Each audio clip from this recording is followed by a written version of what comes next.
ang aking ingredient. Ari ho ay bell pepper, patatas, carrots, saka yung recipe ng apritada ho, at saka green peas.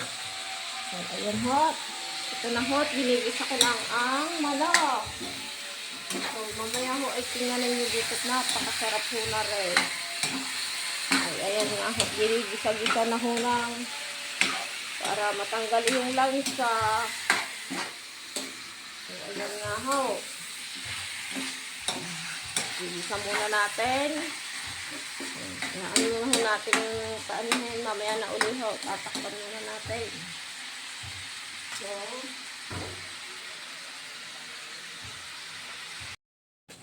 So, ayan ho, ilalagay na natin ang ating hiwagang sauce ng apritada. Ayan na siya. Ayan ho. Sarap po yan.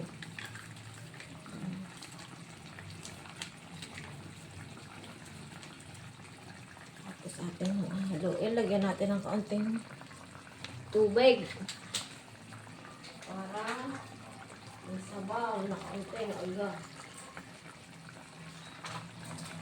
Lagyan mo yung tubig. Lagyan natin ng kaunti. Ayan. Tapos,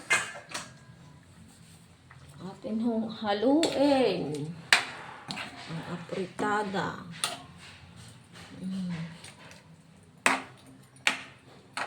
Ayan ho. Atin muna hong pakukuluin ulit.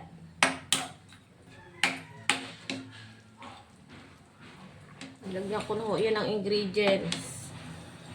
Pero wala ho yung bacon ho. Bawal ho ang bacon sa amin.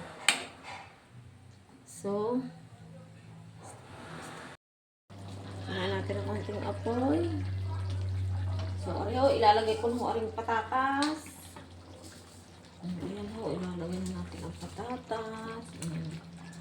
At saka yung carrots. Carrot ho, ayan. Mamaya na ho aring bell pepper. At atin ho hahaluin. Oh, ganun yata yung sabaw. So, ayan ho. Sarap po na rin. Sarap na naman. Nakain ng aking mga junakis na aray. So, ayan ho. Pakukulain muna natin. O, ayan ho. Luto na yung patatas at carrots. Ilalagay ko na ho aring ano ho? Aring bell pepper. Ayan, madali naman yung maluto. Kahit nga hilo yan, nakakain. Ako aring green peas. Ayan. Yan naman yung luto na. Ayan. Ayan na ho. Madali lang ho yung maluto. Ayan. Ang aking apritada ni Aling Lan. Atin hong tikman nga. Ayan o.